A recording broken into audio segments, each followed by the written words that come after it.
ప్రార్థన. మహోన్నతులకు మమ్మల్ని మిక్కిలి ప్రేమించిన తండ్రి, మీ మహోన్నతమైన ఘనమైన శ్రేష్టమైన పరిశుద్ధ నామమునకు వందనాలయ్యా. మరియు కుమారు ఈ మండల కాల ధ్యానములలో 34వ దినములోనికి మమ్మను నడిపించిన మీ కృపను బట్టి స్తోత్రాలు. 33 దినముల ఆత్మీయ ప్రయాణములో ఎన్నో విశ్వాస సంబంధమైన సంగతులను గురించి అయా మీరు మాకు తెలియజేసి మా విశ్వాసమును బలపరచుటకు మా ఎడల కలిగి ఉన్నటువంటి మీ కృపాభరితమైన ప్రణాళికను బట్టి స్తోత్రాలు. ఇవనైనా 34వ దినములోనికి నడిపించబడ్డాను. ఇంతవరకు స్తుతించి ప్రార్థించి ఆరాధించిన మేము ఇప్పుడైతే మీ మాటలను వినడానికి సిద్ధపడుతున్నాం, మీ స్వరమును వినడానికి సిద్ధపడుతున్నాం. నా మాటలు మరుగుపరిచి మధురమైనటువంటి మీ మాటలను మమ్మను విశ్వాస సంబంధులుగా మార్చగలిగినటువంటి మీ యొక్క స్వరమును మాకు వినిపింపచేసి మీరే మహిమ ఘనత ప్రభావం పొందుకోమని యేసయ్య నామమున ప్రార్థించి వేడుకొనుచున్నాను తండ్రి, ఆమేన్. దేవునికి మహిమ కలుగును గాక. దేవుని ప్రేమించి ఆయన పరిశుద్ధ సన్నిధిని ఆశతోనూ ఆసక్తితోనూ చేరి వచ్చిన ప్రియ విశ్వాసులందరికీ మన ప్రభువును ప్రియరక్షకుడైన యేసు క్రీస్తు వారి ప్రశస్తమైన పరిశుద్ధమైన నామములో శుభాలు తెలియజేస్తున్నాను. ప్రియులారా, విశేషంగా 34వ దినములోనికి నడిపించబడ్డాం. దేవుని కృపను బట్టి ఈ ఇన్ని దినముల ఆత్మీయ ప్రయాణం మరి ఎందరి విశ్వాసాలను కదిలించిందో, ఎన్ని విశ్వాసాలను బలపరిచిందో, ఎంతమందిని విశ్వాసంలోనికి నడిపించిందో తెలియదు. కానీ వెతబడిన ఆయన వాక్యం ఏది కూడా వృధాగా వెనుకకు తిరిగి రాదని లేఖనాలు చెప్తున్నాయి. కనుక ఖచ్చితంగా ఎంతో కొంత ఎవరో ఒకరికి విశ్వాస సంబంధమైనటువంటి మేలును ఖచ్చితంగా ఈ 33 దినాల ధ్యానాలు కలిగించాయని విశ్వసిస్తూ ఈ విశ్వాస ప్రయాణంలో మరొక దినములోనే కనుక 34వ దిన ధ్యానంలోనికి నడిపించబడుతున్నాను. ఏర్పాటు చేయబడిన వాక్య భాగాలు 17వ సంకీర్తన 6 నుంచి 15 వచనాలు, అలాగే యోహాను సువార్త 20వ అధ్యాయము 11 నుంచి 18 వచనాల భాగాన్ని మనం చదువుకున్నాం. ఏర్పాటు చేయబడినటువంటి అంశము తొలి దర్శనము పొందిన విశ్వాసం. మూలవాక్యము యోహాను సువార్త 20వ అధ్యాయం 16వ వచనం. యేసు ఆమె వైపు చూచి మరియా అని పిలిచెను. ఆమె ఆయన వైపు తిరిగి ఆయనను హెబ్రీ భాషలో రబ్బుని అని పిలిచింది. ఆ మాటకు బాధకుడు అని అర్థం. ప్రభునందు ప్రియులారా, ఇప్పటి వరకు అనేక విశ్వాస యాత్రలను, విశ్వాస సంబంధమైనటువంటి సంగతులను, అనేకుల విశ్వాసంలో ఉన్నటువంటి ఆత్మీయ కోణాలను, అద్భుతమైనటువంటి సత్యాలను మనము ధ్యానిస్తూ వచ్చాం. ఈరోజు ఒక ప్రత్యేకమైనటువంటి వ్యక్తి యొక్క విశ్వాసాన్ని గురించి మనం ధ్యానించబోతున్నాం. ఆమె మగ్దలేనే మరియా. ఈ యొక్క మండలకాల ధ్యానాలలో ఇంకా ఈ అనుభవానికి మనం రాలేకపోయినప్పటికీ విశ్వాసంలోనికి మనం నడిపించబడ్డాం. అంటే ధ్యానపూర్వకంగా అయితే ఏర్పాటు చేసుకున్న క్రమం ప్రకారం అయితే ఇంకా పునరుద్ధానము రాలేదు. కానీ 2000 పైచిలుకు సంవత్సరాల క్రితమే ఆయన పునరుద్ధానుడయ్యాడు.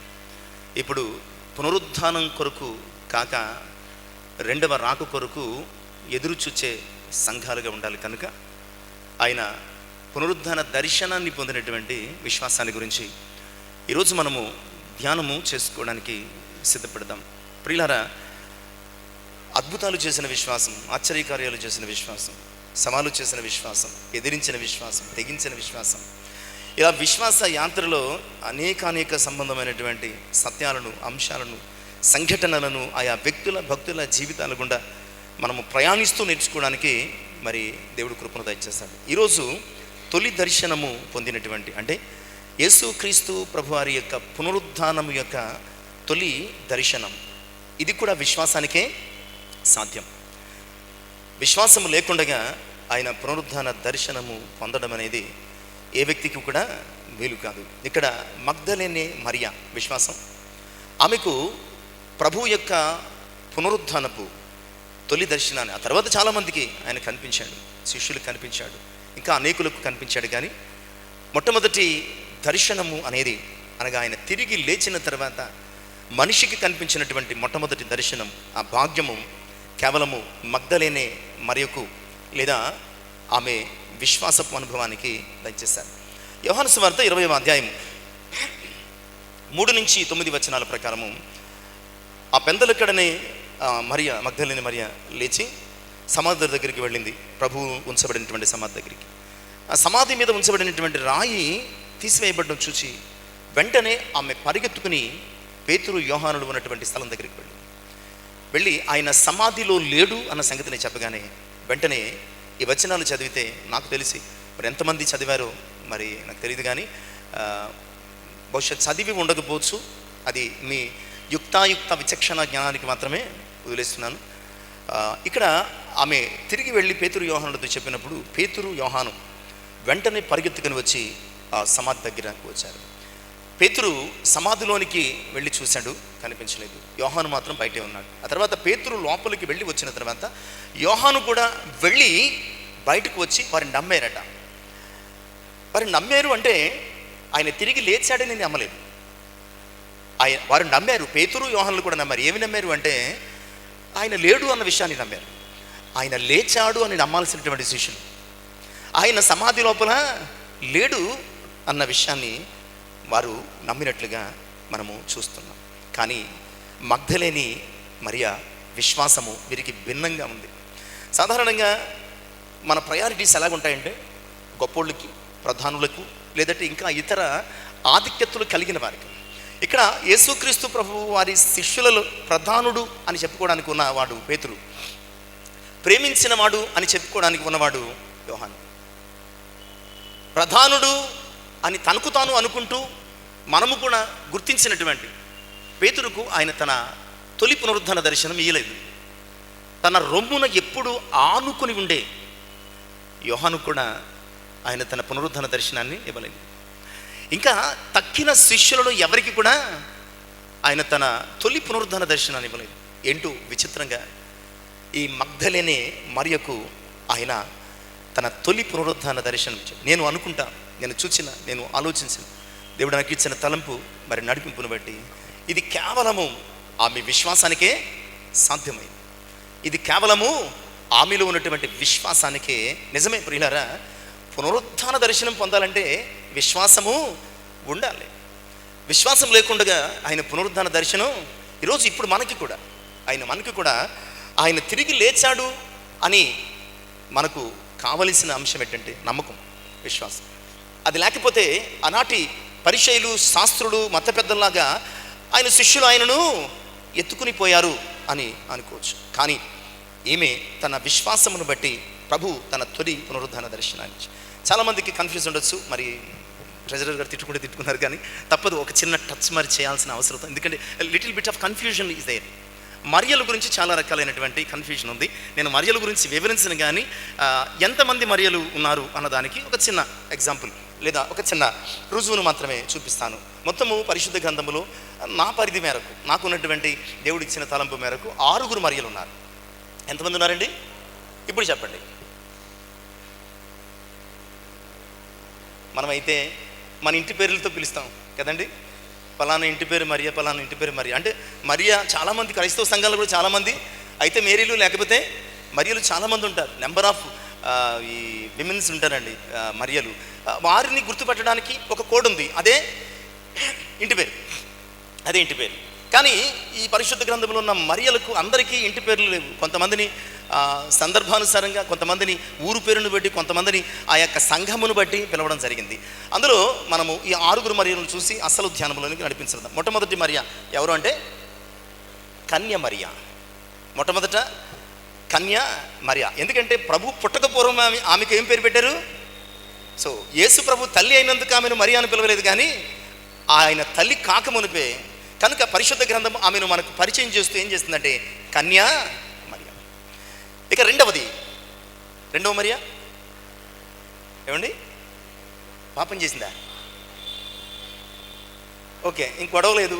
ఈరోజు టాపిక్ ఏమిటంటే టీచర్ గారు చెప్పేశారు, మగ్దలేని మరియా. గుడ్. రెండవ మరియా మగ్దలేని మరియా. ఇక మూడవ మరియా మార్కు తల్లి అయిన మరియా. ఈ మరియా మేడగదిచ్చింది. అసలు శిష్యుల యొక్క విశ్వాస రూపాంతరం అంతా ఎక్కడ జరిగింది? మార్కు తల్లి అనేటువంటి మరియా. ఈ అపోస్తుల కార్యాలు 12:12 ఆమెను గురించి వ్రాయబడుతుంటుంది. ఇప్పుడు ఎంతమంది అయ్యారు? ఒకటి కన్యమర్య, 2 మగ్ధలేని మరియ, 3 మార్కుత. ఇక్కడి నుంచి అసలైనటువంటి పరీక్ష మొదలవుతుంది. చెప్పండి సార్. అదే అదే అదే అదే 4వది బేతనీయ మరియ. మన కన్ఫ్యూజన్ ఉండకుండా ఉండాలంటే క్లియర్ కట్గా మనం చేసుకోవాల్సింది ఏంటంటే, ఈ మరియ దేనికి చెందింది? బేతనీయకు సంబంధించినటువంటి మరియ. ఎందుకంటే చాలామంది ఈ మరియను గురించి చాలా కన్ఫ్యూజన్స్ ఉంది. నేను చెప్పిన తర్వాత ఛానల్లో ఒకవేళ దేవుని చిత్తమైతే. ఇక 5వ మరియ, 5వ మరి ఎవరండి? పాపం చేసిందా? నాకు తెలిసి ఇందులో మరియలు ఎవరు పాపం చేసినట్లు నా యొక్క కంటికి కనిపించలేదు. ఈ మగ్ధలేని మరియ పాపం చేసిందని అనుకుంటున్నారేమో. ఆమెకు 7 దెయ్యాలు పెట్టాయి అంతే. అలాగైతే మనకి ఎన్ని దెయ్యాలు పెట్టాయి? ఆమెకు 7 దెయ్యాలే పెట్టాయి అంతే. ఆమె పాపము చేసిన మరియ అనడానికి బైబిల్ ఆధారాలు లేవు, మనకి ఎలాంటి హక్కు కూడా లేదు. అందుకనే మనము బైబిల్ చదివినప్పుడు ఒకవేళ ఎవరిని గురించి అయినా వ్యాఖ్యానం చేయాల్సి వచ్చినప్పుడు, ఎవరిని గురించి అయినా మనం ఒక స్టేట్మెంట్ ఇవ్వాలి అంటే, ఎస్పెషల్లీ బైబిల్ క్యారెక్టర్స్ గురించి మనం చాలా జాగ్రత్తగా ఆలోచించి ఒక స్టేట్మెంట్ ఇవ్వాల్సిన అవసరం ఉంది. మగ్ధలేని మరియ పాపం చేసిన మరియ కాదు, ఆమెకు 7 దెయ్యాలు అంటే చాలా క్లియర్గా. ఇక సరే, మన సమయాన్ని వృధా చేసే కంటే యోహాను 19వ అధ్యాయం 25వ వచన ప్రకారము క్లోప భార్య అయిన మరియ. ఈ మరియ ఎవరు? క్లోప భార్య అయినటువంటి మరియ. విన్నారా? కప్పు శాస్త్రం విన్నాం కానీ క్లోప అనే మాట ఎప్పుడు వినలేదేమో. బహుశా తిరగదు కూడా మనకి.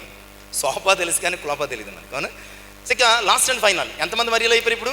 కన్యమర్య, మీరు చెప్పిన వరుసలో మగ్ధలేని మరియ, ఇక 3వది బేతనీయ మరియ, ఇక 4వది మార్కు తల్లి అని మరియ, ఇక 5వది క్లోప భార్య అని మరి.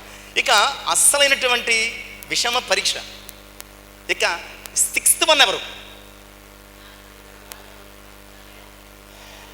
బేతనీయ లాజరు. లాజరు ఏ ఊరికి చెందినవాడు? బేతనీకి చెందినవాడు కదా. మరియా, మార్తా, లాజరు వీరెవరు? బ్రదర్స్ అండ్ సిస్టర్స్ అనమాట అండి. సరే, ఇక మన సమయాన్ని వృధా చేయదు కానీ రోమ 16:6లో ఒక మరియ కనబడుతుంది. రోమ 16 ఆ మాట చదువుకుందాం. రోమ 16:6 త్వరగా చదువుదాం. అసలు టాపిక్ ఇది కాదు. చాలండి. మీ కొరకు బహుగా ప్రయాసపడిన మరియకు ఏమి? ఏ మరియా?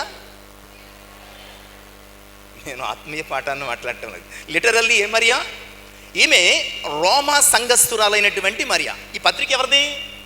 రోమీయులకు రాస్తున్నది. సో ఈమెను రికగ్నైజ్ చేయడానికి మనం చెప్పుకోవాల్సినటువంటి అంశం ఏంటంటే, ఈమె బిలాంగ్స్ టు రోమన్ చర్చ్ అనమాట. ఈమె దేనికి సంబంధించింది? రోమా సంఘానికి. రోమా గురించి మాట్లాడుతుంది. ఎందుకంటే ఈ పౌలు ఏ సంఘానికి రాస్తున్నాడు? రోమా సంఘానికి రాస్తున్నాడు. రోమా వందనాలు చెప్పినప్పుడు ఎక్కడ చెప్తాడు? రోమా సంఘానికి సంబంధించినటువంటి వ్యక్తులకే చెప్తున్నాడు. కనుక ఈ మరియా రోమా సంఘానికి సంబంధించింది. అంటే ఒక అన్య సంఘానికి సంబంధించినటువంటి వ్యక్తిగా ప్రేరేపించబడి పేరు పెట్టుకున్నదో లేదంటే ఎలా జరిగిందో తెలియదు కానీ మొత్తానికి ఈమె కూడా మరియే. ఈమె రోమా సంఘానికి సంబంధించి. ఈరోజు మన మరియ దగ్గరికి వద్దాం. ఎవరు? ఇప్పుడు మళ్ళీ రేపొద్దున అడిగాను అనుకోండి ఈ 6 మరియల గురించి, ఇంకా మొత్తం బుట్టలు వేసినట్టు అల్లేసి చివరికి నన్ను కూడా మర్చిపోయేటట్టు చేస్తారు. ఒక క్లారిటీకి మనం రావడానికి మాత్రమే చెప్పాలి. ప్రియులారా, ఈమె మరియా, మగ్ధలేనే మరియా. ప్రియులారా, మగ్ధలేనే అన్నది ఈమె ఇంటి పేరు కాదు కానీ ఈమె మగ్దలా అనే ప్రాంతానికి సంబంధించింది. ఈ ప్రాంతం గలిలయ సముద్రానికి పడమరుగాను, అదే రీతిగా తిబిరియా పట్టణానికి వాయువ్యంగాను ఒక 3 మైళ్ళ దూరంలో ఉన్నదనమాట అండి. జస్ట్ ఒక జియలాజికల్గా ఒక చిన్న ఫ్యాక్ట్ అంతే ఉన్నది. అంటే ఉన్నది, ఈ పట్టణము ఉన్నది, ఈ ఊరు ఉన్నది అని చెప్పడానికి. ఈ మరియ ఆ ప్రాంతం నుంచి వచ్చినటువంటి మరియగా మనం చూస్తున్నాం. ప్రియులారా, ఈమె ఎలా పరిచయం చేయబడిందంటే, ఆమెకు 7 దెయ్యాలు పట్టి పీడించబడుతూ ఉంటుండగా ప్రభు ఆమెను బాగు చేశారు. యాక్చువల్గా ఈ సంఘటనగా రాయబడలేదు. ఈమెను గురించి రాయబడుతున్నప్పుడు మాత్రమే చెప్పబడింది. లూకాసు వార్త 8వ అధ్యాయము మొదటి 2 వచనాలు ఆ భాగంలో మనం చూస్తే ఈ సంఘటన మనకి తెలుస్తుంది. అంతే తప్ప ఇది ఒక సంఘటనగా, అంటే ఇప్పుడు గెరాసెనీయుల దేశములో దెయ్యములు, శానాను దెయ్యములు వెళ్ళగొట్టిన అనుభవంగా ఒక సంఘటనగా రాయబడలేదు. ఇది ఒక నోటుగా పేర్కొన్నారు. మరియను గురించి పరిచయం చేస్తూ 7 దెయ్యములు వెళ్ళగొట్టిన మరియయు అన్నమాట ఉపయోగిస్తారు. కనుక ఈమెను గురించి చాలామంది మనం అనుకుంటున్నట్టు ఈమె పాపము చేసిన మరియగా, ఒకవేళ చేసి ఉంటే ఆ వ్యక్తులను పరిచయం చేసినప్పుడు ఈ పాపపు స్త్రీ అని, లేదా పాపములో పట్టబడినటువంటి స్త్రీ అని ఇట్లాంటి మాటలు రాయబడేవి. కనుక మనకు అలాంటి ఆధారం ఏమీ లేదు. కనుక ఈమె 7 దెయ్యములు పట్టి ప్రభువు చేత విమోచించబడింది, ప్రభు చేత స్వస్థపరచబడింది. ప్రియులారా, ఈమె మనకు పరిచయము చేయబడింది మొదలుకొని ఈమె జీవిత పర్యంతము, లేదా మనకు అందిన సమాచార ప్రకారము ఈమె మొదటి నుంచి కడదాకా కొనసాగిన మరియ. ఈమె మొదటి నుంచి మధ్య మధ్యలో కొంతమంది వెళ్ళిపోయి ఉండొచ్చేమో కానీ ఈమె మొదటి నుంచి చివరి వరకు కొనసాగినటువంటి, అంటే విడిపించబడినది మొదలుకొని, ఆమె 7 దయ్యములు విడిపించబడినది మొదలుకొని ఆమె ప్రభువుతోనే, ప్రభు పరిచర్యలో ఉన్నట్లుగా అన్ని సందర్భాల్లోనూ మనకి ఆ యొక్క సమాచారం అందుబాటులో లేదు. కానీ ఆయా ముఖ్య సందర్భాలలో, సంఘటనలలో మనం చూస్తే కనుక మగ్దలేనే మరియ ఖచ్చితంగా ఆమె ప్రెజెన్స్ అనేది ఆయన పరిచర్యలో మనకి ఖచ్చితంగా కనబడుతుంది. సో దీని యొక్క ఉద్దేశం ఏంటంటే ప్రియులారా, ప్రభు యొక్క కృపకు కృతజ్ఞత కలిగిన విశ్వాసంతో ఈమె వెంబడిస్తుంది అనమాట. ఎవరు విమోచించలేనటువంటి ఆమె పరిస్థితి, ఎవరు బాగు చేయలేనటువంటి ఆమె దుస్థితి, ఎవరు పట్టించుకోలేని, దెయ్యాలు పెట్టినోడిని ఎవరు పట్టించుకుంటాడో చెప్పండి. సేనాలు దేవుళ్ళు పెట్టినవాడిని ఏం చేశారు? కొన్నాళ్ళు పట్టించుకున్న తర్వాత వదిలేసే సమాధులు వెంబడి తిరిగారు. అతను మగాడు కాబట్టి సరిపోయింది. ఈమె స్త్రీ. ఇలాంటి నేపథ్యంలో ఎవరు పట్టించుకోకుండా భయపడి వదిలేస్తే ఆమెను ప్రభు పట్టించుకొని ఆమెకున్న దయ్యాలను వెలగొట్టి దేవుని అందరి విశ్వాసిగా మార్చేస్తుంది. ఒక గొప్ప విశ్వాసి అని ఈరోజు మనం చూడబోతున్నాం. ఈరోజు ఇంతవరకు మనం 33 దినముల ఈ ధ్యానంలో చూసిన అనేక విశ్వాసుల కంటే ఏమి విశ్వాసము ఏమాత్రము తీసిపోని విశ్వాసం, తిరుగులేనటువంటి విశ్వాసం. అందుకనే నేను అనుకుంటాను, ఆ రోజు గొప్ప గొప్ప వ్యక్తులకు, ముఖ్యంగా ఆ శిష్యులకు లేదా ఇతర వ్యక్తులకు ఆయన ఇవ్వని పునరుద్ధాన తొలి దర్శనం కేవలం ఈమెకు మాత్రమే. ఇది చాలా గ్రేట్ ప్రివిలేజ్ అని చెప్పుకోవాలన్నమాట, అంతే కదండి. సో ఒక ఫస్ట్ అది కూడా ఎవరిచ్చారంటే ప్రభువే ఫస్ట్ ప్రయారిటీ ఇచ్చినట్లు చూస్తున్నాం. దానికి కూడా కారణం నేను ఖచ్చితంగా చెప్తాను, ఈమె విశ్వాసమే ఈమెకు యేసు క్రీస్తు ప్రభు వారి యొక్క పునరుద్ధాన తొలి దర్శనం ఇచ్చింది. ఈరోజు మనము కూడా ఆయన పునరుద్ధాన దర్శనాన్ని పొందుకోవాలంటే మనము ఇలాంటి విశ్వాసాన్ని కలిగి ఉండాలి. 7 విషయాలు మనం త్వరగా మనకున్న సమయాన్ని బట్టి ఆలోచన చేద్దాం, ధ్యానించాం. మొట్టమొదటిగా లూకా సువార్త 8వ అధ్యాయం మొదటి 2 వచనాలు చదువుకుందాం.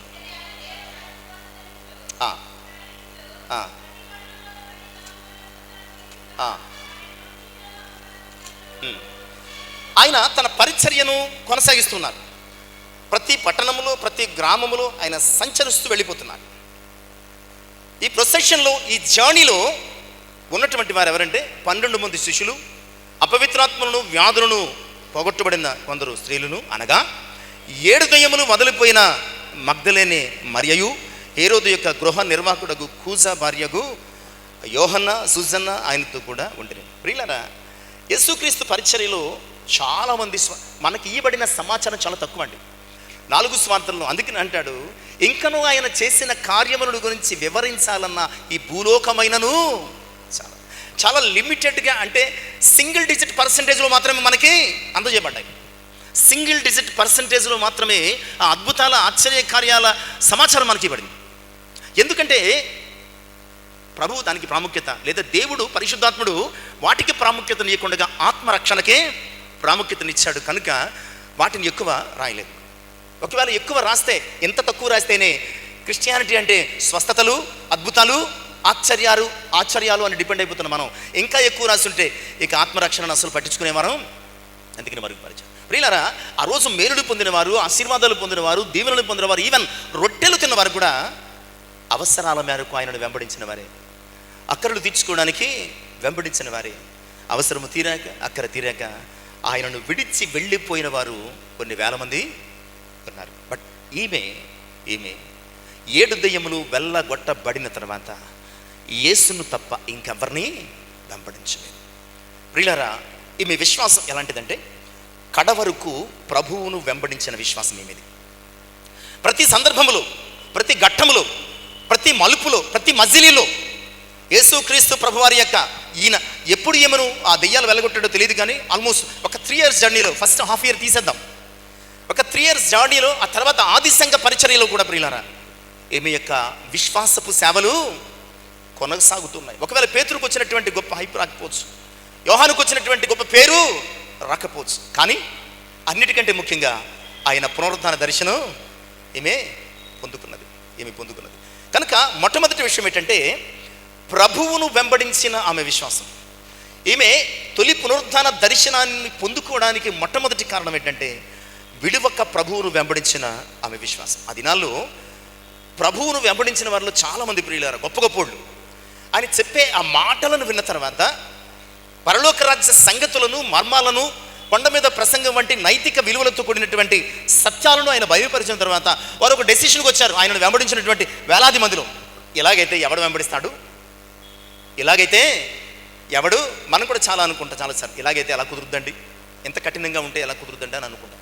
ఇక్కడ కూడా ప్రభువు మాటలకు ఆ రోజు చాలామంది ఆయనను వెంబడించిన వారు ఆధారం చూపిస్తాను. యోహాను సువార్త 6వ అధ్యాయము 66వ వచనం. యోహాను సువార్త 6వ అధ్యాయం 60. అప్పటి నుండి ఆయన శిష్యులలో అనేకులు వెనుక తీసి మరి ఎన్నడూ అవసరతలు తీరిన తర్వాత, ఆవేశం ఉన్న తర్వాత కొంతకాలం అయితే వీరు కొనసాగారు, కానీ ఆయన చెప్పిన బోధలు, ఆయన చెప్పిన ఆ యొక్క నిబంధనలు, విధులు, కట్టడలు ఇవన్నీ కూడా వారు విన్నప్పుడు ఇక మన వల్ల కాదు, మన పనేదో అయిపోయింది కనుక మనం వెళ్ళిపోదాం అని చెప్పి వెనుక తీశారట. ప్రియులారా, ఒక స్త్రీ అయి ఉండి ఈమె ప్రభువును వెంబడించే తన విశ్వాస ప్రయాణంలో ఎక్కడ కూడా ఆగిపోలేదు, ఎక్కడ కూడా విస్మరించలేదు, ఎక్కడ కూడా అలసిపోలేదు.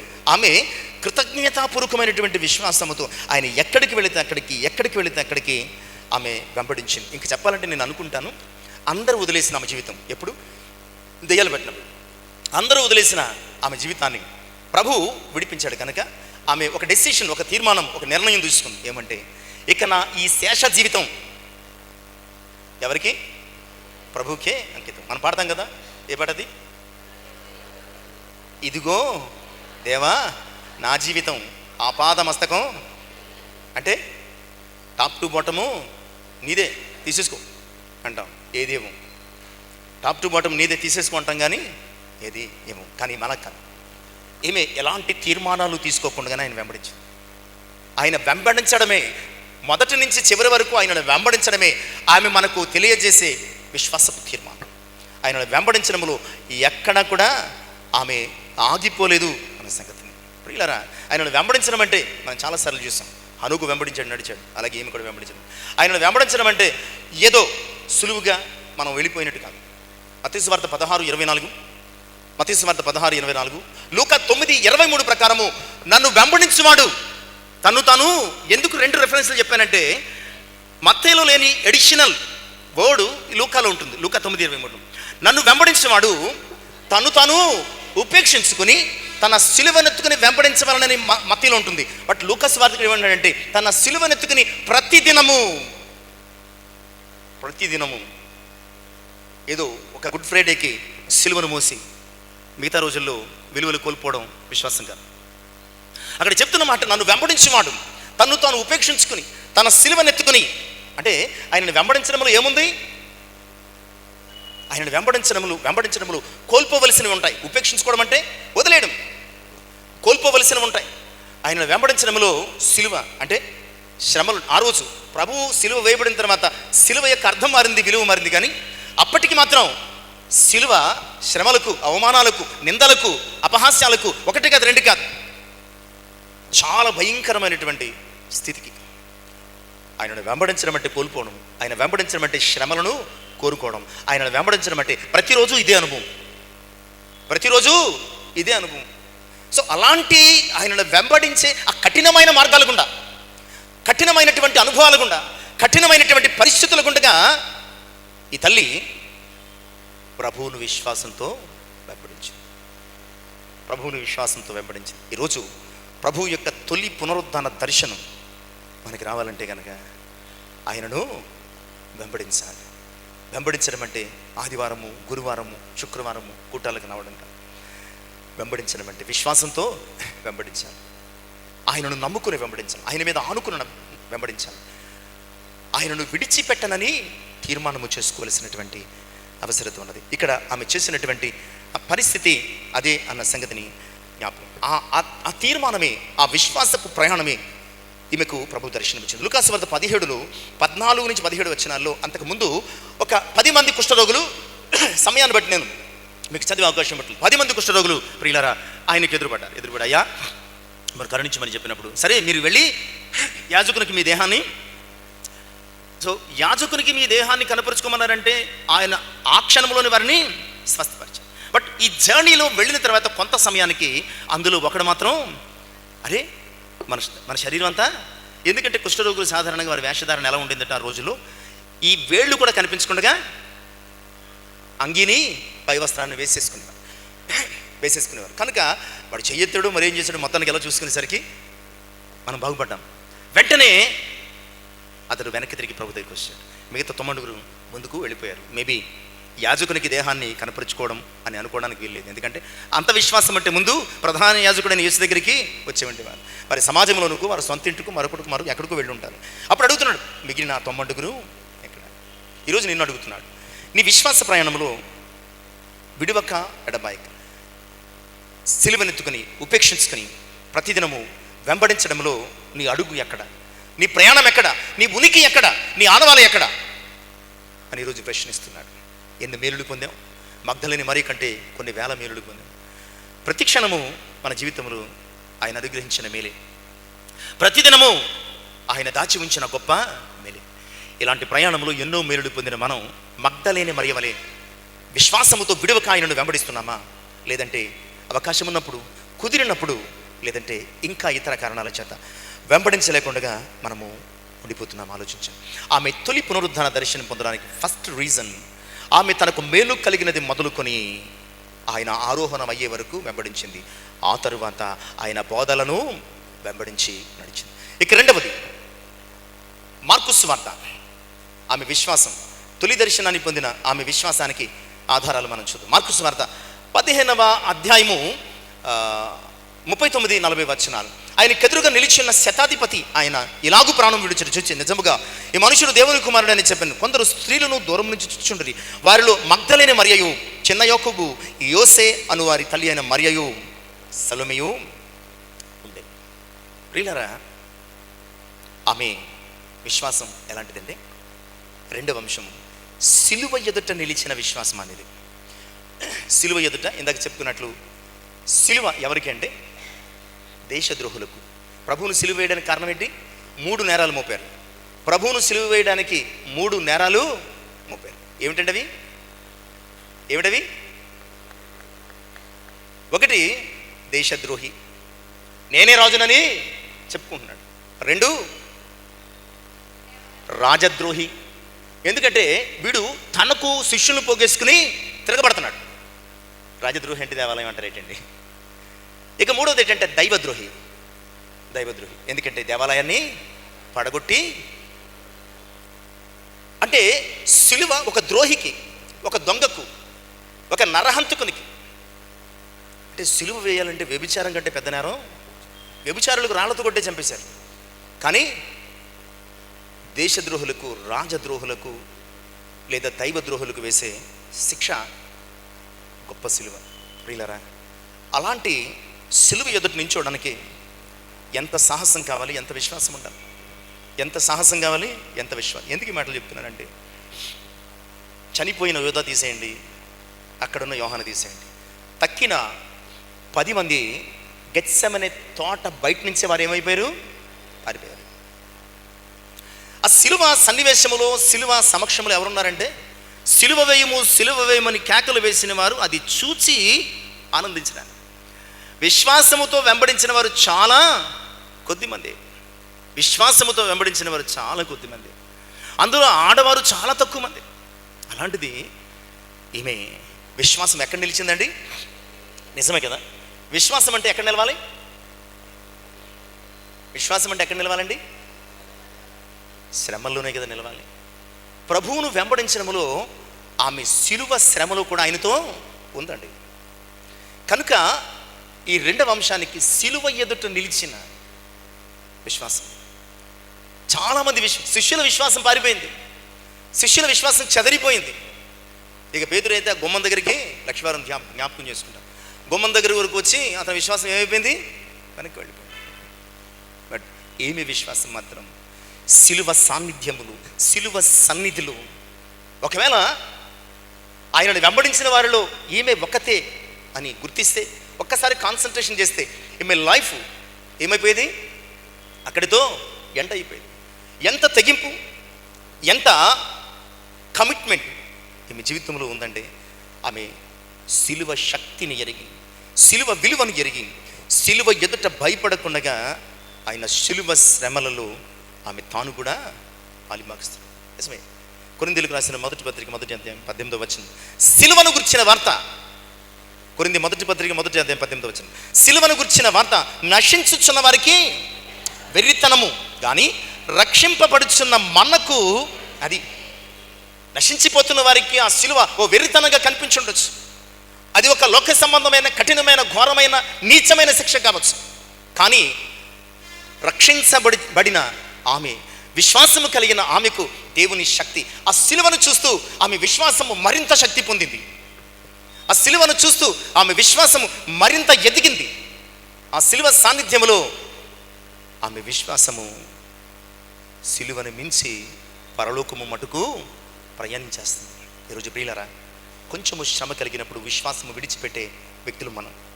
అదే సిలువ శ్రమ అయితే మనము మన జీవితంలో ఒకవేళ దేవుడు అనుమతిస్తే సిలువ ఎదుట మనము మన విశ్వాసముతో ధైర్యంగా నిలవగలమా? తెగింపుతో నిలవగలమా? మన ఎదుట ఉన్నటువంటి శ్రమల సిలువను మనము సవాలు చేయగలమా? ఈమె చేసింది కనుక ఆ సిలువ సాన్నిధ్యములు విశ్వాసములు ఎదిగిన ఈమెకు ఆయన చనిపోయి తిరిగి లేచిన తర్వాత మొదటి దర్శనాన్ని ఇచ్చినట్లుగా మనము చూస్తున్నాం. ఈరోజు మత్తయి 5:11-12లో, నా నిమిత్తమే జనులు మిమ్మల్ని నిందించి హింసించి మీ మీద అబద్ధముగా చెడ్డ మాటలలో పలుకున్నప్పుడు మీరు ధన్యులు, సంతోషించి. ఒకవేళ నా నిమిత్తము మీ జీవితంలో ఈ లోకములో సిలువ కలిగితే, సిలువ ఎదురైతే, సిలువ అనుభవంలో గుండా ప్రయాణించాల్సి వస్తే కనుక మీరు ధన్యులయ్యా. ఎందుకంటే మీ ఫలము ఆమెకు పునరుద్ధాన ఫలమైతే మనకు పరలోకమందు ఫలం ఉంటుంది. కనుక ఒకవేళ ప్రభువును వెంబడిస్తున్నటువంటి ప్రయాణంలో నీ విశ్వాసానికి సిలువ శ్రమ అనే అనుభవాలు ఎదురైతే కనుక మగ్దలేనే వలె మనము ఎదుర్కోగలుగుతున్నామా? అయితే ఆయన పునరుద్ధాన దర్శనం మనకు లభించినట్టు. ఇక 3వది మార్కు సువార్త, ఇందాక చదువుకున్నటువంటి అధ్యాయం 15వ అధ్యాయం 47వ వచనం, మగ్దలేనే మరియయు. 46 కూడా చదువుకుందామండి అర్థం కావడానికి. అతడు నారబట్ట కొని ఆయనను దింపి ఆ బట్టతో చుట్టి బండలో తొలిపించి ఆ సమాధి యందు ఆయనను పెట్టి ఆ సమాధి ద్వారమునకు రాయి పొర్లించాను. మగ్దలేనే మరియయు, యోసే తల్లి అయిన మరియయు ఆయన ఉంచబడిన చోటును మేబీ అక్కడ ఉన్నారు అన్న విషయాన్ని. ఈ 3వ అంశం ఆమె విశ్వాసానికి, పునరుద్ధాన దర్శనాన్ని పొందినటువంటి ఆమె విశ్వాసం. సమాధి కాని విశ్వాసం, సమాధి కాని విశ్వాసం. సాధారణంగా ఒక వ్యక్తి చరిత్ర ఎప్పుడుతో ముగిసిపోతుందండి? సమాధి అయిపోయిన వెంటనే ఒక వ్యక్తి యొక్క జీవితం ఏమైపోయింది? ముగిసిపోయింది. ఇక అలాంటి వ్యక్తిని ఫాలో కావడం వలన, అలాంటి వ్యక్తిని నమ్ముకోవడం వలన, అలాంటి వ్యక్తి మీద ఆధారపడడం వలన ఏమైనా ఉపయోగం ఉందా? యూస్లెస్. బట్ ఆయనను సమాధిలో పెట్టారు కానీ ఆమె విశ్వాసాన్ని సమాధిలో పెట్టలేకపోయింది. ఇది ప్రభు తిరిగి లేచిన వెంటనే చాలామంది, ముఖ్యంగా శిష్యుల విశ్వాసాలు సమాధి చేయబడ్డారు.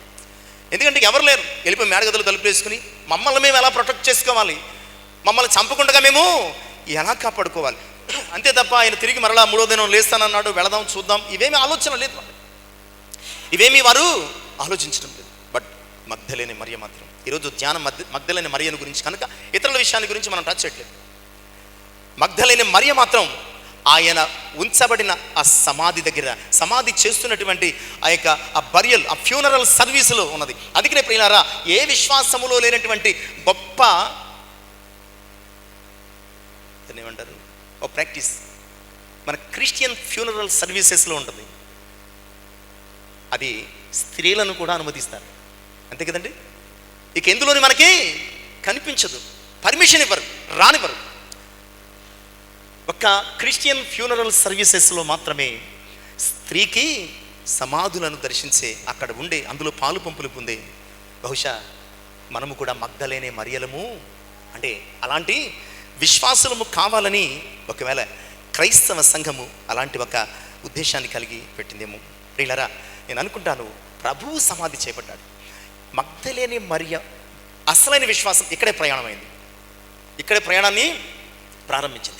ఇప్పటి వరకు ఆమె ప్రభు వెంబడి ప్రయాణించింది, కానీ ఇప్పుడు ప్రభువును సమాధిలో పెట్టేస్తే ఆమె విశ్వాసము ప్రయాణించడము మొదలుపెట్టింది.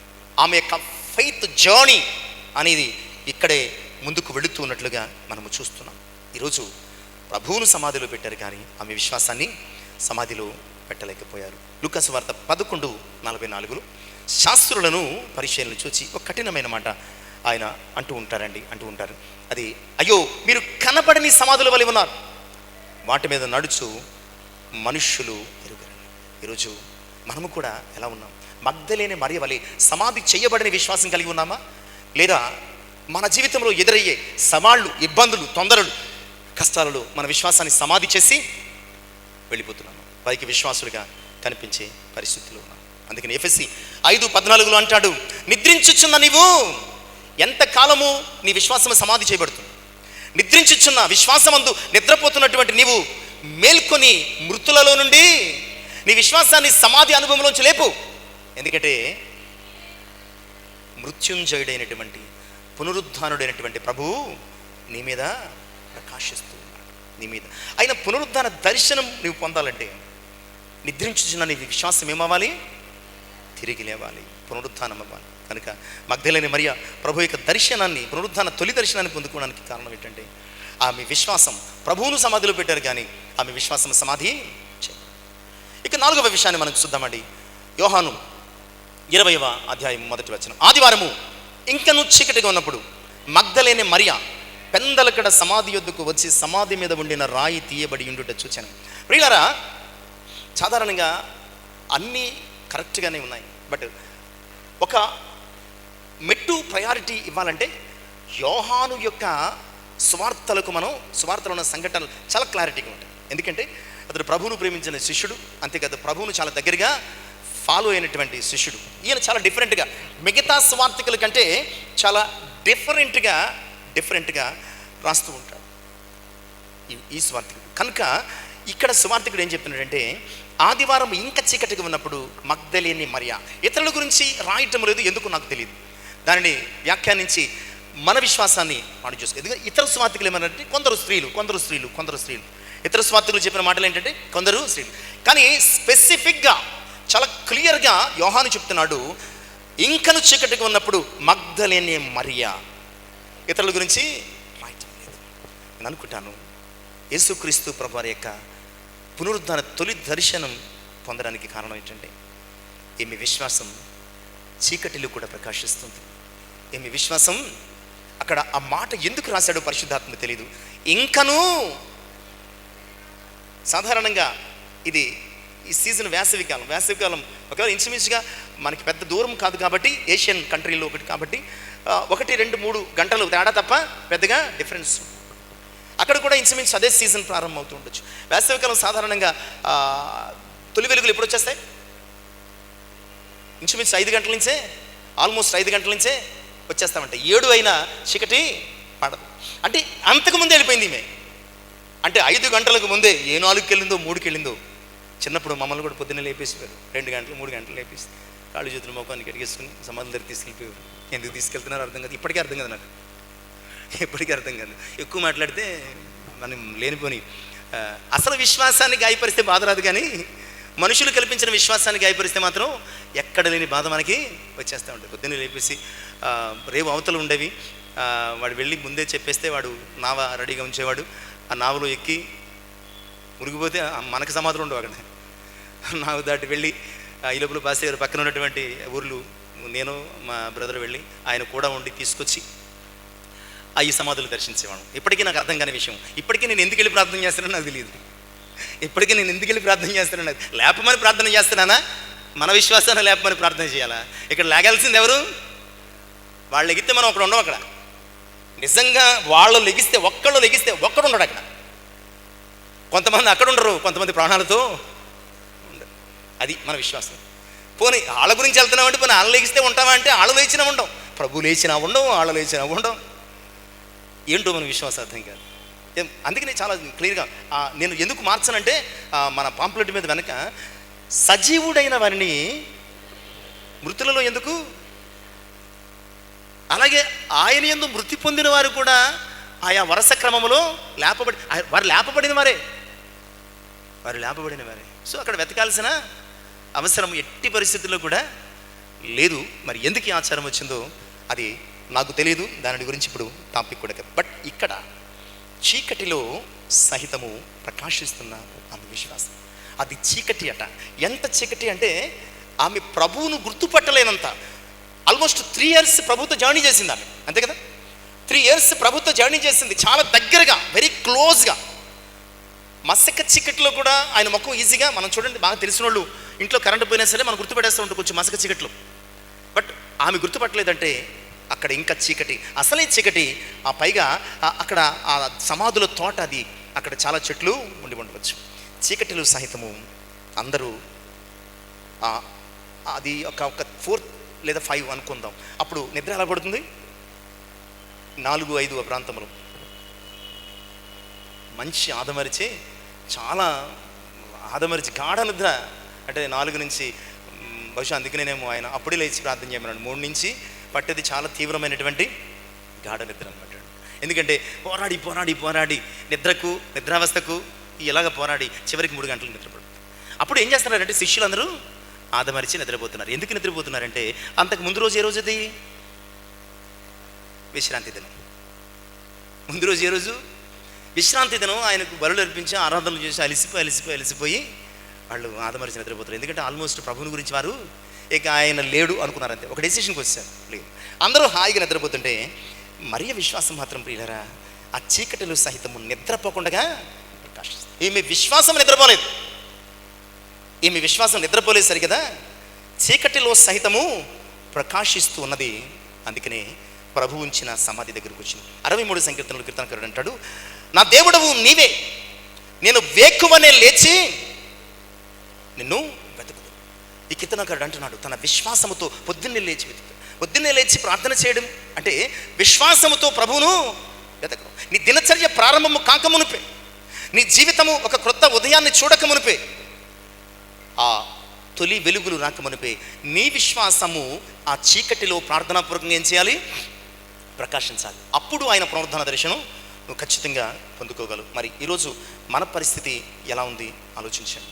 మనము ఒకవేళ మన విశ్వాసం చీకటిలో ఉందా, లేదా చీకటిలోంచి ఆశ్చర్యకరమైన వెలుగులోనికి మనల్ని పిలిచినటువంటి యేసు క్రీస్తు ప్రభువును బట్టి ప్రకాశిస్తుందా ఆలోచించండి.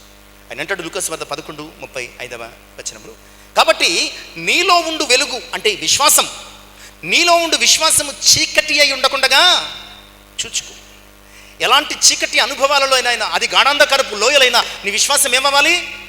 ప్రకాశించాలి. అప్పుడే ఆయన పునరుద్ధాన దర్శనము నీకు లభిస్తుంది. ఆమె పునరుద్ధాన దర్శనం పొందుకోవడానికి కారణం పెట్టండి. అందరూ లైట్లు ఆపేసి దీపాలు ఆపేసి తమ ఇళ్లలో నిద్రపోతుంటే ఈమె తన అంతరంగమందు తన ఆత్మయందు విశ్వాసపు దీపాన్ని వెలిగించి ఆయన ఉంచబడిన సమాధి దగ్గరికి వచ్చింది. అందుకని చూచింది. అంతే కదండి, అందుకని చూచింది. కనుక ఈరోజు మనము కూడా ఈ లోక గాఢాంధకారపు అనుభవాలలో విశ్వాసాన్ని వెలిగించి వెతకగలిగితే ప్రతిక్షణము ఆయన పునరుద్ధాన దర్శనమే, ప్రతిక్షణము ఆయన పునరుద్ధాన దర్శనమే. అలాగే ఇక 5వ అంశాన్ని మనం చూద్దాం. 5వ అంశాన్ని చూద్దాం. మార్కు సువార్త 16:1 మనం చదువుకుందాం. మార్కు సువార్త 16:1. అమ్మా, విశ్రాంతి దినము గడచిపోగానే మగ్దలేనే మరియయు యాకోబు తల్లి అయిన మరియయు, విశ్రాంతి దినము గడిచిపోగానే మగ్దలేనే మరియయు యాకోబు తల్లి అయినటువంటి మరియయు ఎక్కడికి వచ్చారటండి? ఆయనకు పూయవలనని సుగంధ ద్రవ్యములు. ఇక 5వ అంశం, ప్రభువును అభిషేకించిన ఆమె విశ్వాసం. ప్రభువును అభిషేకించిన ఆమె విశ్వాసం. వీరు విశ్రాంతి దినం గడిచిపోగానే అంటే ప్రొద్దు కుంగిపోగానే ఏం చేశారంటే, తెల్లవారి ఆదివారం కదండి, వారి ఈ చంద్రుని యొక్క టైమింగ్స్ని బట్టి వారు ఫాలో అవుతూ ఉంటారు. ఎప్పుడైతే ఆ యొక్క నెల పొడుపు ఏదో వచ్చిందో అప్పుడు ఆ తర్వాత వారు సాయంకాలము విశ్రాంతి దినం తీరిపోయిందని వెళ్ళి సమాధి దగ్గరికి నెక్స్ట్ డే వెళ్ళడానికి కావలసిన సుగంధ ద్రవ్యాలు తీసుకుని వచ్చారు. సుగంధ ద్రవ్యాలు కొనుక్కొని వచ్చి రెడీగా పెట్టుకున్నారు. సో వీరు మార్నింగే ఎందుకు వెళ్ళారు? ఆయన దేహము మరికొంతకాలము పాడవకుండగా మరికొంతకాలం ఆయన చూసుకోవడానికి, ఆయన శరీరానికి ఆ సుగంధ లేపనాలు పోయడానికి వెళ్ళారు. చూశారు కానీ పోయడానికి ఆయన కనిపించలేదు. మరి ప్రభువును అభిషేకించిన వ్యక్తిగా ఎలా చూస్తాం? అభిషేకించిన వారు ఇద్దరు ప్రధానంగా ఉన్నారు. అది కూడా నేను టాపిక్లోకి వెళ్ళను కానీ జస్ట్ బై చెప్పి అభిషేకించిన డీటెయిల్స్ మనం ఎందుకంటే హోలీ వీక్ థర్డ్ డే అభిషేకమే కనుక నేను చెప్పాను. అందులో మొట్టమొదట కన్నీటితో అభిషేకించిన వ్యక్తి ఉన్నారు. ఎక్కడున్నారు? ఇంట్లో ఉన్నారా? కన్నీటితో అభిషేకించిన వ్యక్తి లూకాసు వార్త 7వ అధ్యాయంలో ఉన్న వెరీ సింపుల్ థింగ్. మీరు దానిని కఠినతరం చేసేసుకుంటున్నారంటే, ఆమె ప్రభు వెనక్కి నుంచి వచ్చి పాదాలను ఏం చేసింది? పాట కూడా ఉంది కదండి, కన్నీటితో నిన్ను అభిషేకించదా నా ప్రభువా నా దేవా. కన్నీటితో అభిషేకించిన వ్యక్తి ఉంది. ఆమె పేరేం పేరు? లేదు, పాపపు స్త్రీ. 2 అత్తరుతో అభిషేకించిన స్త్రీ ఉంది. ఆమె పేరు లూకాసు వార్త. ఆమె పేరు బేతనీయ మరియా. అలాగే అపొస్తలుల కార్యాలు 10:38లో ఆత్మతో అభిషేకించిన వారు ఒకరు ఉన్నారు ప్రభువును. ఎవరు? ఆత్మతో ఎవరు అభిషేకిస్తారండి? మీరు ఇంత కాంప్లికేట్ చేసుకుంటారు ఎందుకు? ఆత్మతో అభిషేకించే శక్తి ఎవరికి ఉంది? దేవునికి మాత్రమే ఉంది. అక్కడ చెప్పబడుతున్నటువంటి మాట అంటే కొర్నేలి రక్షణ విషయమై పేతురు వచ్చి మాట్లాడుతున్నప్పుడు చెప్పబడిన మాట ఏంటంటే, తండ్రి ఆయనను పరిశుద్ధాత్మతోనూ శక్తితోనూ, ఆయనకి కన్నీటి అభిషేకం జరిగింది, అత్తరు అభిషేకం జరిగింది, పరిశుద్ధాత్మ అభిషేకం కూడా జరిగింది. బట్ ఈమె డిఫరెంట్. మగ్దలేనే మరియ, ఈమె తన విశ్వాసముతో అభిషేకించలేదు. ఈమె సుగంధ ద్రవ్యాలు తీసుకుని వెళ్ళినా అంతకు మించి అది జరగలేదు. కానీ అంతకు పూర్వమే ఆమె తన విశ్వాసముతో ప్రభువును అభిషేకించింది. అందుకే ప్రభు యొక్క పునరుద్ధాన దర్శనం. ఎందుకంటే కన్నీరు ఆయనకు విలువైనదే, అత్తరు మరింత విలువైనదని అక్కడ శిష్యులు చెప్తున్నారు. ఆత్మ వెలకట్టలేంది.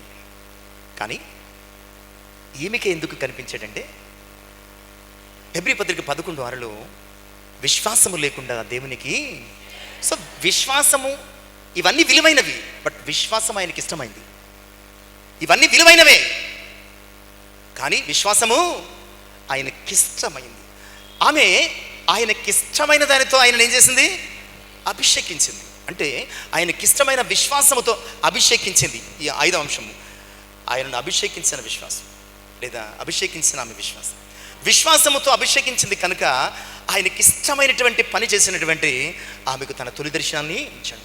ఈరోజు నువ్వు కూడా ఆయన ఎంతో విశ్వాసం ఉంచగలిగితే ప్రియులారా, మనము కూడా విశ్వాసముతో ఆయనను అభిషేకించగలిగితే నిత్యము ఆయన పునరుద్ధాన.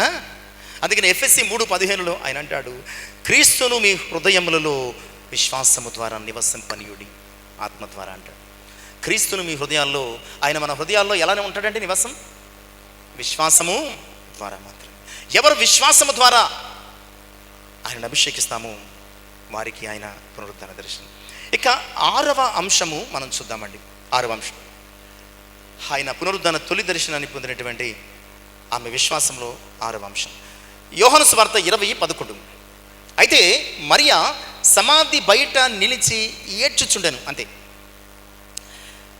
మనము ఈ 20వ అధ్యాయం 1 నుంచి 10 వచనాలు చూస్తే ఆమె ఖాళీ సమాధిని చూసి వెంటనే శిష్యుల దగ్గరికి, ఇందాక మొదట చెప్పుకున్నాం కదండి, శిష్యుల దగ్గరికి వెళ్ళి చెప్పగానే శిష్యుల్లో ప్రధానులు యోహాను, పేతురు పరిగెట్టుకు వచ్చి చూశారు. పేతురు ముందు వెళ్ళాడు, తర్వాత యోహాను వెళ్ళి చూశాడు. చూసిన తర్వాత ఈ 8, 9, 10 వచనాలు మనం చూస్తే, అప్పుడు మొదట సమాధి యొద్దకు వచ్చిన శిష్యుడు లోపలికి పోయి చూసి నమ్మాను. ఏమి నమ్మాడు? ఆయన లేడని. అంతేకాని ఆయన మృతులలో నుండి లేచుట అగత్యమను లేఖనం మాత్రం వాళ్ళు 9వ వచనం నమ్మాలి. ఆ తర్వాత ఏం జరిగింది? 10వ వచనంలో అంతటా శిష్యులు తిరిగి తమ వారి ఎందుకు వెళ్ళిపోయారు. శిష్యులేమో మగోళ్ళు వెళ్ళిపోయారు. 11వ వచనం ప్రారంభం ఏం చెప్తుందంటే, అయితే మరియ సమాధి బయట నిలిచి, ఆమెకు ఎందుకు కనిపించాడో తెలుసా? ఇదే కారణం. One of the main reason ఇదే కారణం. ప్రధాన శిష్యుడు వెళ్ళిపోయాడు, ప్రేమించిన శిష్యుడు వెళ్ళిపోయాడు, కానీ విశ్వసించిన మరియ మాత్రం అక్కడే ఉండి ఏడుస్తుంది. ఈమె విశ్వాసం ఎలాంటిదో తెలుసా?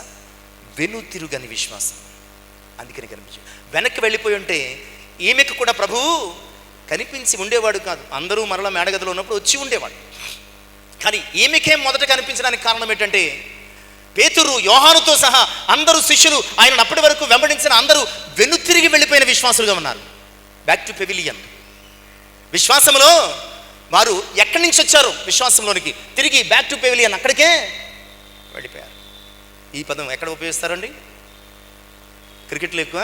Back to pavilion. అవుట్ అయిపోయినాడు ఏం చేస్తాడు? ఎక్కడి నుంచి వచ్చాడు? పెవిలియన్కి మళ్ళా వెళ్ళిపోతాడు. అలాగే వెనుతిరిగిపోయిన వారిని, ఇంటి ముఖం పట్టేసిన వాళ్ళని, వెళ్ళాల్సిన గమ్యం దగ్గరికి వెళ్ళకుండా వెనక్కి వెళ్ళిపోయేవారిని ఉంటారండి బ్యాక్ టు పెవిలియన్. ప్రియులారా, శిష్యులతో సహా ఆయనను వెంబడించినటువంటి అందరూ కూడా బ్యాక్ టు పెవిలియన్. విశ్వాసములో ఏం చేశారు? వాళ్ళు వెనక్కి వెళ్ళిపోయారు. కానీ ఏమి విశ్వాసం వెనుతిరగలేదు, అక్కడే ఉంది. ఆమె భలే చక్కని పనులు తర్వాత చివరి భాగంలో మనం చూస్తామండి. ఆమె అక్కడే ఉండి ఏడ్చుస్తూ ఎలాగైనా ప్రభువును చూడాలి. నీకు అంత విశ్వాసం అంటే ఆయన సమాధిలో ఎందుకు కనపడతాడు? సజీవంగా నీ ఎదుటికి వచ్చేస్తాడు. ఎలాగైనా చూడాలి అని వెనుతిరిగిన విశ్వాసంలో నీ ఉంటే కనుక ఆయన సమాధిలో ఎందుకు ఉంటాడు? నిన్ను దర్శించడానికి, నీకు దర్శనం ఇవ్వడానికి ఎక్కడికి వచ్చేస్తాడు? సాక్షాత్తు ఆయన నీ దగ్గరికి వచ్చేస్తారు అన్న సంగతిని హెబ్రీ పత్రిక 10వ అధ్యాయం 38-39 వచనాల్లో ఒక మాట మనం చదువుకుని ముందుకు సాగి. నా ఎదుట నీతిమంతుడైన వాడు విశ్వాసమూలముగా జీవించును గాని అతడు వెనుక తీసిన ఎడల అతని యందు నా ఆత్మకు, ఈమె యందు ఆయన ఆత్మకి ఏమొచ్చింది? సంతోషం వచ్చింది. కనుక ప్రియులారా, ఎవరికి ఏదైనా ఒక మాట చెప్తాం, ఎవరితో ఏదైనా బాధ పంచుకుంటాం, ఎవరు మన కష్టాన్ని, బాధను, సంతోషాన్ని షేర్ చేసుకుంటారో అలాగే ఈమె కనిపించింది. ఆయన పునరుద్ధానం పొందిన తర్వాత ఆ తోటలు, ఆ సమాధి దగ్గర మొట్టమొదటిగా ఎవరు కనిపించారు? ఆ వెనుతిరిగిన విశ్వాసిగా ఈమె కనిపించింది. వెంటనే ఆయనకి చాలా సంతోషం వేసింది. ఆమెకు ఆయన తన దర్శనాన్ని ఇచ్చినట్లుగా కూడా మనం చూస్తున్నాం. కనుక ఈరోజు ప్రభువు పునరుద్ధాన తొలి దర్శనం పొందుకోవాలంటే మనం ఏం చేయాలి? ఆరోదిగా విశ్వాసములో వెనుతిరిగిపోకూడదు. లూకా సువార్త 9:62 అదే చెప్తుంది కదా, నాగటి మీద చెయ్యి పెట్టి వెనుక తట్టు చూచువాడు దేవుని రాజ్యమునకు పాత్రుడు కాడు. ఇక్కడ దేవుని రాజ్యం మాత్రమే కాదు, ఆయన పునరుద్ధాన దర్శనానికి కూడా పాత్రుడు. ఇక 7వ అంశం 11 నుంచి, అనగా చదవవసరం లేదు కానీ జస్ట్ రిఫరెన్స్ కోసం, యోహాను సువార్త 20వ అధ్యాయం 11 నుంచి 15 వచనాల భాగం. ఏడవడం మాత్రమే కాదు, ఎలా అంటే అమ్మో నాన్నో కొడితే పిల్లాడు తలుపు దగ్గర ఉండి ఏం చేస్తాడు?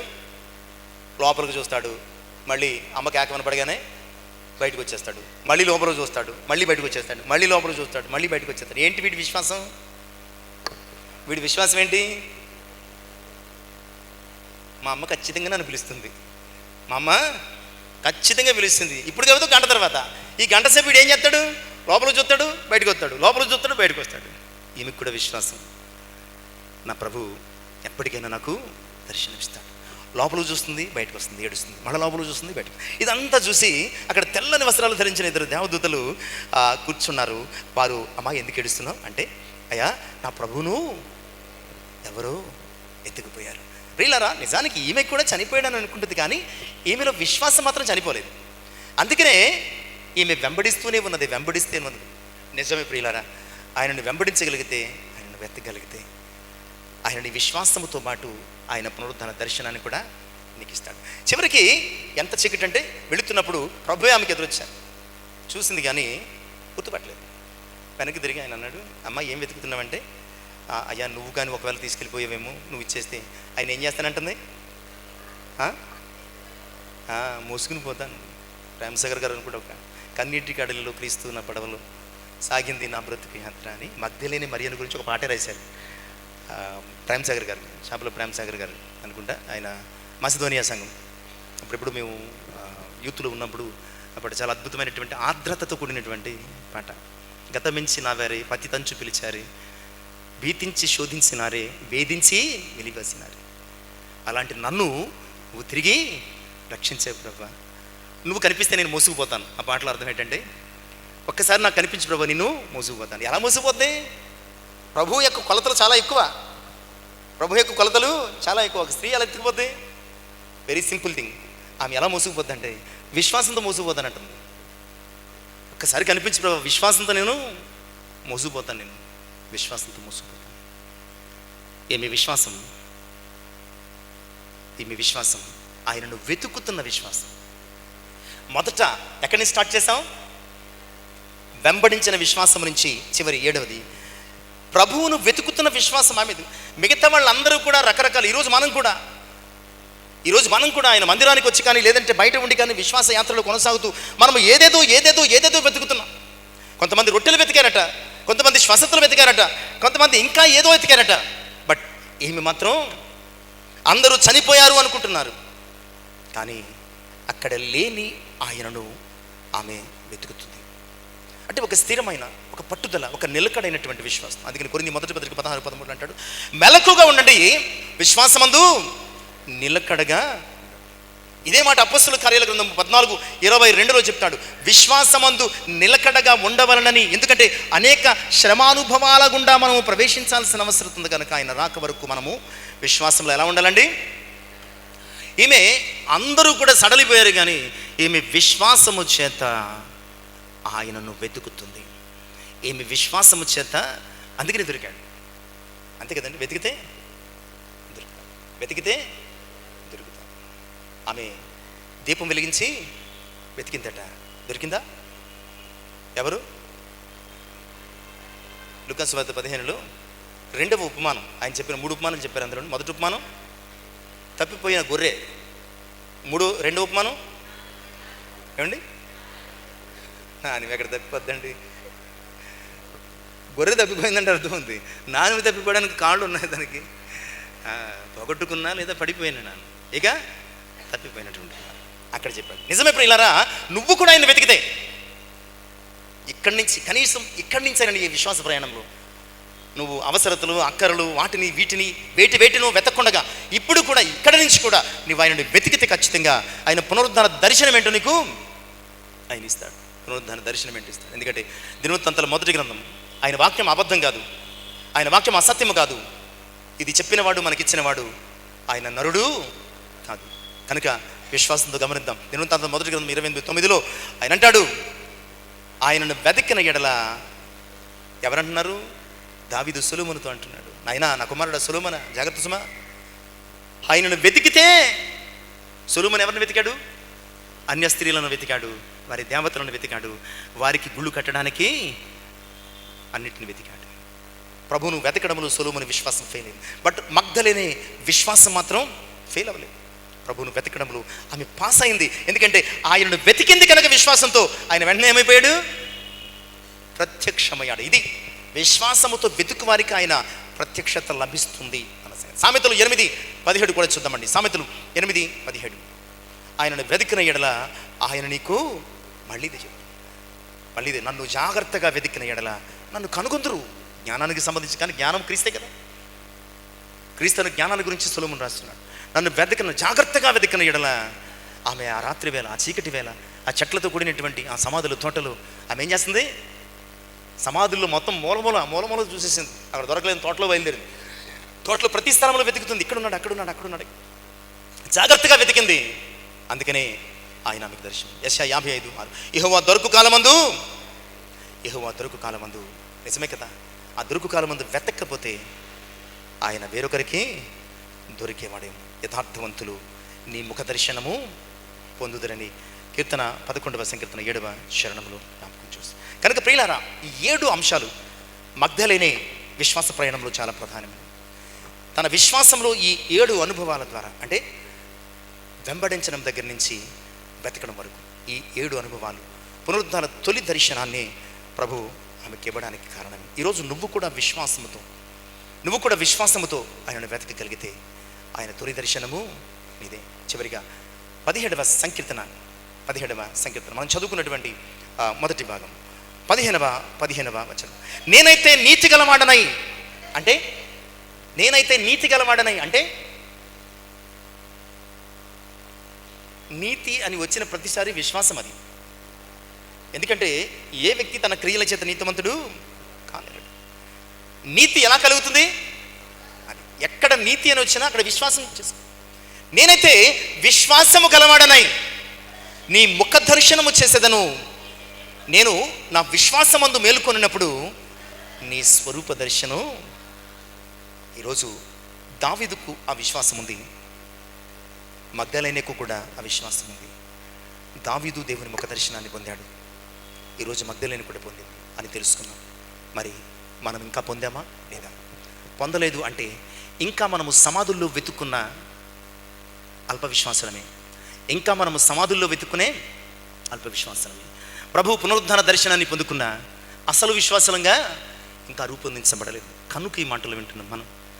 ఆయన తొలి పునరుద్ధాన దర్శన అనుభవాన్ని పొందుకున్న మగ్దలేని వలె విశ్వాసము ద్వారా వెంబడిస్తూ, విశ్వాసము ద్వారా వెతికి ఆయనను కనుగొని విశ్వాసంలోనికి నడిపించబడాలని జ్ఞాపకం చేస్తూ కొద్ది మాటలు ముగిస్తున్నాను.